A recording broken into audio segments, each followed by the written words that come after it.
사랑하는 여러분, 자녀가 부모에게 효도해야 하는 것은 천륜입니다. 인륜이에요. 무엇보다 우리 그리스도인이라면 반드시 해야 하는 일입니다. 왜냐하면 우리 주 예수 그리스도가 우리에게 보여주신 삶이 그러하고 무엇보다 하나님께서 우리에게 주신 아주 명령이기 때문입니다. 자, 그렇다면 우리 자녀들이 부모에게 어떻게 효도를 해야 할까요? 오늘 본문 말씀을 보게 되면 이 질문에 대한 답을 우리에게 주는 아주 위대한 신앙인이자 모범적인 효를 실천한 효부 한 사람을 우리가 만날 수 있습니다. 그 사람은 바로 룻이라는 인물입니다. 오늘은 룻을 통해서 우리 그리스도인이 하나님의 백성들이 어떻게 효도를 해야 하는지에 대한 말씀을 여러분에게 드리려 합니다.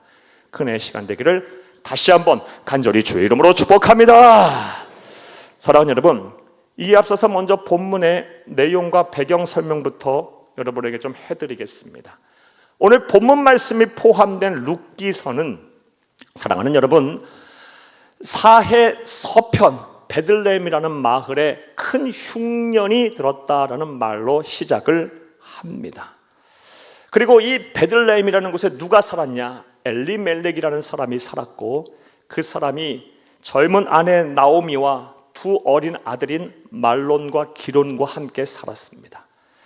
이 큰 흉년이 들자 이 가정이 도저히 베들레헴에서 살 수가 없어서 어디로 이주를 하느냐? 사해 서편 모압 땅으로 이주를 합니다.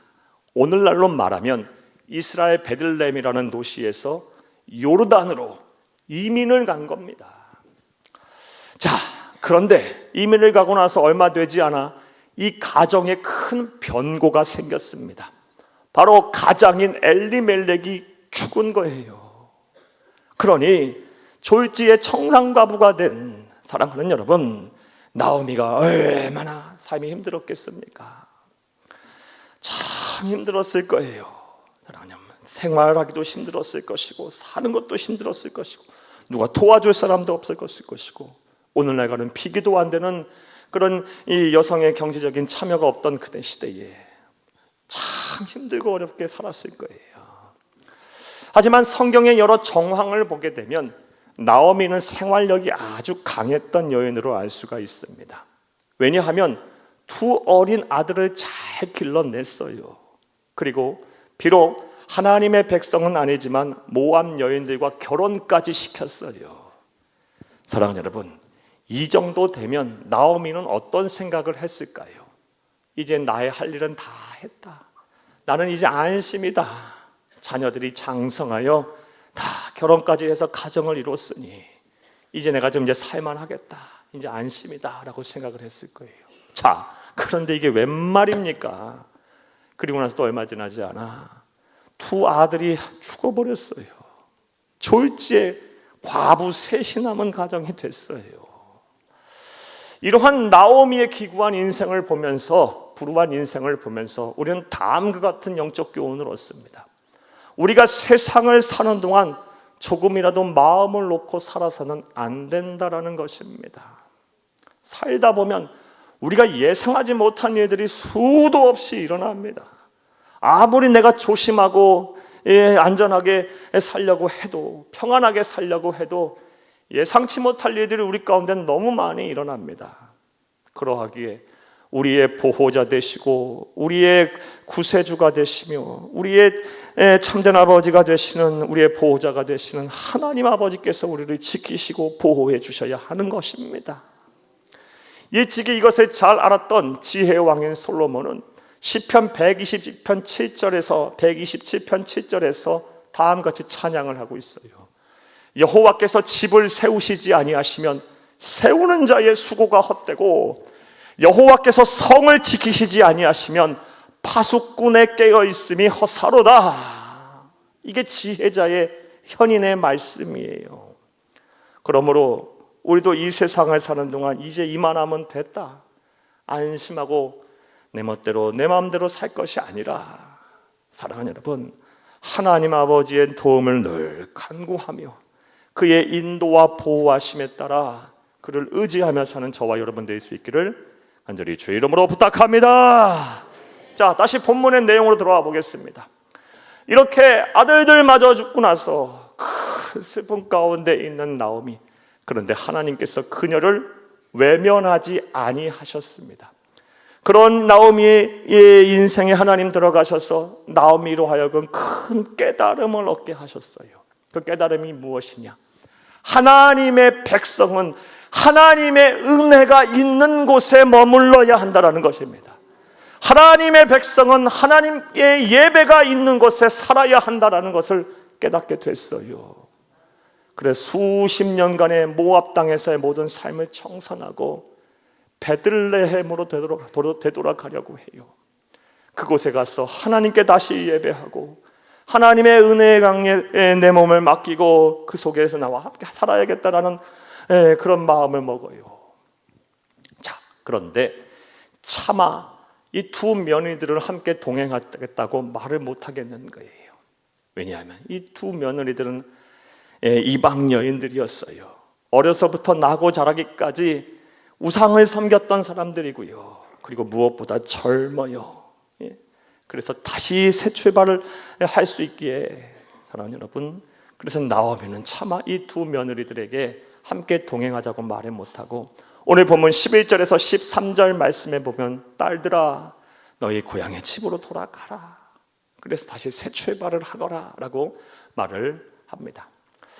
이 말을 듣자 사랑하는 여러분, 아마도 첫째 며느리라고 예상이 되는 오르바라는 여인은요 크게 통곡을 하고 시어머니 나오미의 입을 맞춘 이후에 고향으로 되돌아갑니다. 자, 그런데 둘째 며느리인 룻은 달랐어요. 룻은 이 말을 듣고 다음과 같이 말을 합니다. 오늘 보면 16절에서 17절을 함께 보겠습니다. 룻이 이르되 내게 어머니를 떠나며 어머니를 따르지 말고 돌아가라 강권하지 마옵소서.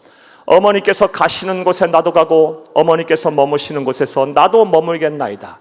어머니의 백성이 나의 백성이 되고 어머니의 하나님이 나의 하나님이 되시리니 어머니께서 죽으시는 곳에서 나도 죽어 거기 묻힐 것이라.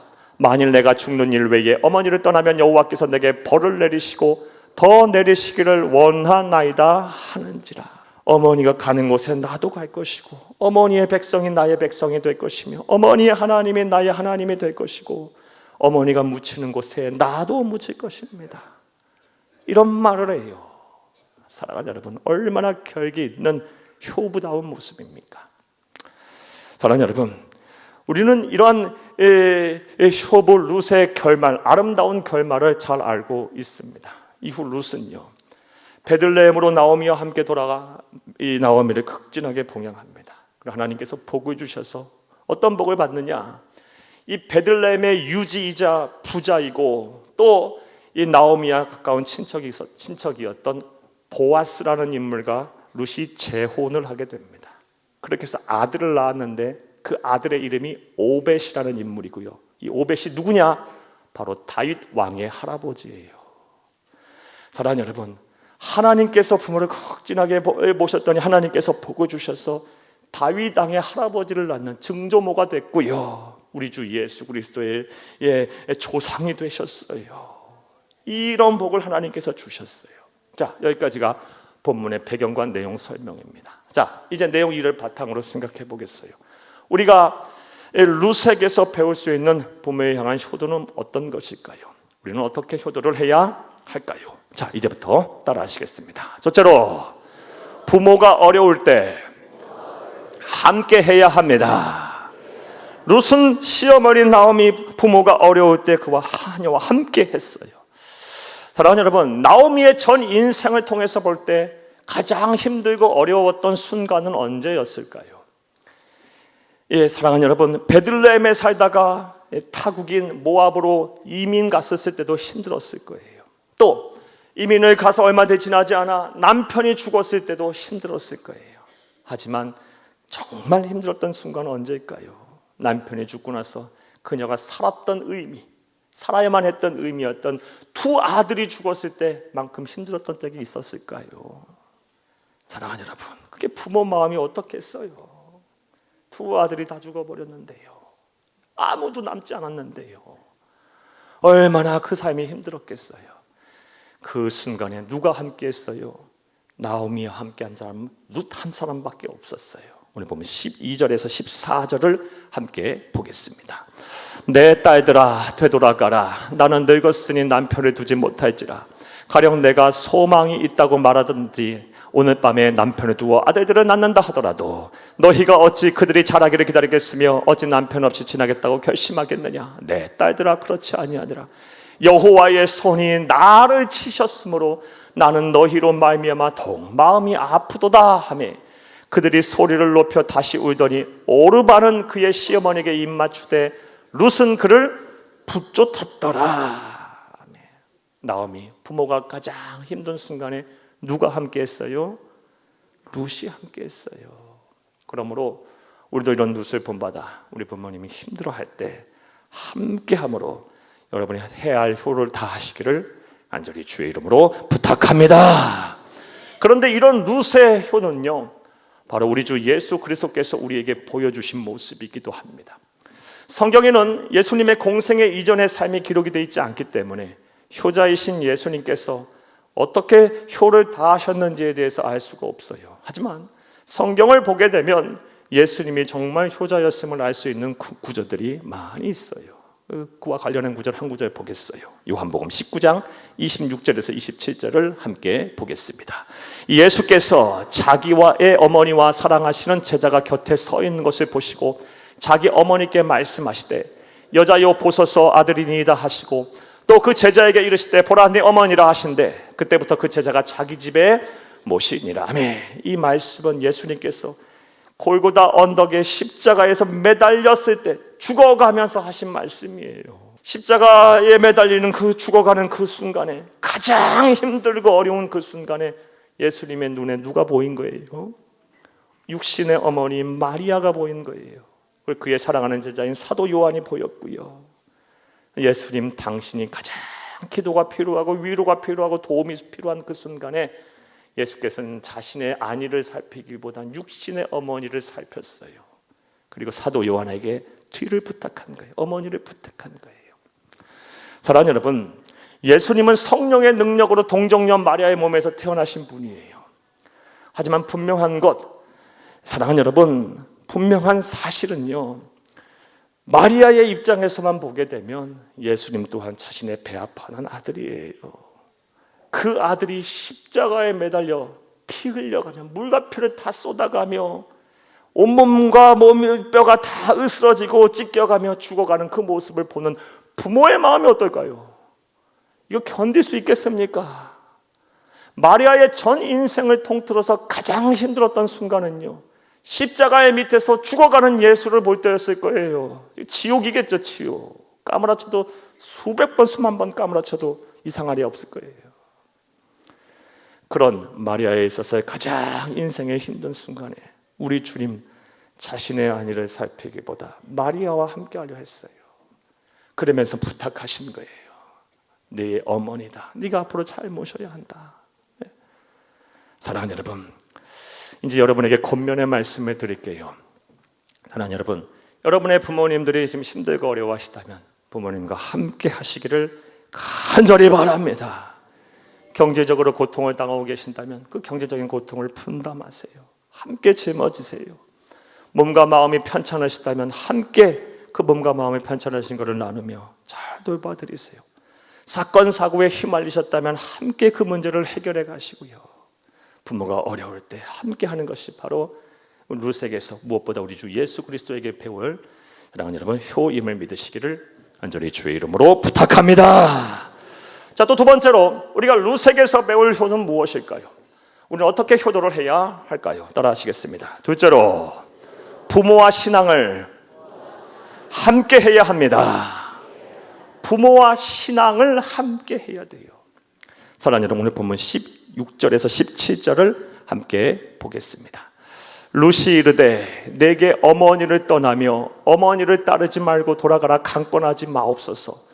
어머니께서 가시는 곳에 나도 가고 어머니께서 머무시는 곳에 나도 머물겠나이다. 어머니의 백성이 나의 백성이 되고 어머니의 하나님이 나의 하나님이 되시리니 어머니께서 죽으시는 곳에서 나도 죽어 거기 묻힐 것이라. 만일 내가 죽는 일 외에 어머니를 떠나면 여호와께서 내게 벌을 내리시고 더 내리시기를 원하나이다 하는지라. 아멘. 이 말을 들은 나오미의 마음이 어땠을까요? 나오미는 어떤 생각을 했을까요? 굉장히 기쁘고 굉장히 든든했을 거예요. 왜냐하면 나오미는 그 무엇보다 영혼의 깊은 상처를 지금 받은 상태이기 때문이에요. 그에게는요, 남편도 없고 두 아들도 죽었어요. 이 상처, 이 상실감도 크지만요, 나오미에게 있어의 본질적인 상처는요, 영혼의 병이에요. 왜냐하면 하나님의 백성이 그토록 오랜 시간 동안 하나님을 떠나 살게 되면요, 반드시 영혼의 상처를 입습니다. 예수를 그리스도 믿어 구원을 받았다고 하는 사람들이 예배를 어떻게 소홀히 하고 안 드립니까? 견딜 수 없어요. 힘들어서. 진짜 그리스도인이라고 한다면요, 어떻게 하나님의 은혜의 자리에 머물지 않고 세상의 낙을 향해 따라갑니까? 하나님의 백성이라는 사람들이요, 그리스도인이라는 사람들이요. 그리하면 몸과 마음이 너무 힘들어요. 마음이 너무 힘들어서 견딜 수가 없는 거예요. 그런데 지금 나오미는 수십 년 동안 예배가 없는 삶을 살았어요. 하나님의 백성이었던 자가 베들레헴을 떠나 저 우상을 섬기는 이 모압 땅에서 수십 년을 거주하면서 예배 없는 삶, 기도 없는 삶, 신앙과는 거리가 먼 삶을 살았어요. 몸과 마음이 막 지치고 힘들고 무엇보다 영혼의 병이 크게 들은 거예요. 그리고 나서 깨닫게 된 게, 나는 다시 하나님의 은혜에 있는 곳으로 가야겠다.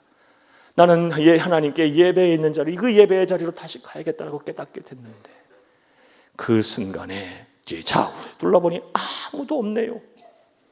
자신을 위해 기도해 줄 사람도 없고, 자신을 위해 함께 예배 드릴 사람도 없고, 도와주고 이끌 사람도 없어요. 그런데 누가 이런 얘기를 하고 있어요.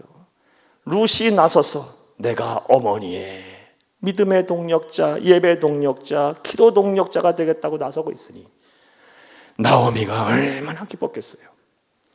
사랑하는 여러분, 우리 그리스도인들은요, 우리 신앙인들은요, 나와 함께 예배하고 기도하고 함께 신앙생활할 수 있는 이 동력자가 있다는 것이 얼마나 큰 은혜이자 축복임을 잘 알고 있어요. 그런 사람이 단 한둘만 있어도요, 우리 신앙생활하는 걸 참 기뻐요. 나를 위해 나와 함께 신앙생활할 수 있는 사람이 한 사람도 없다면 참 힘들어요. 자, 사랑하는 여러분, 나와 이름도 다르고 얼굴도 다르고 나와 모든 상황도 다른 사람이 할지라도 함께 신앙생활하면 큰 기쁨인데, 나의 아들이, 나의 딸이, 나의 자녀들이 나와 함께 믿음의 동력자가 되겠다, 나와 함께 예배 동력자가 되겠다, 나와 함께 신앙생활하겠다고 한다면 그 부모가 얼마나 기쁘겠습니까? 말로 표현할 수 없겠죠.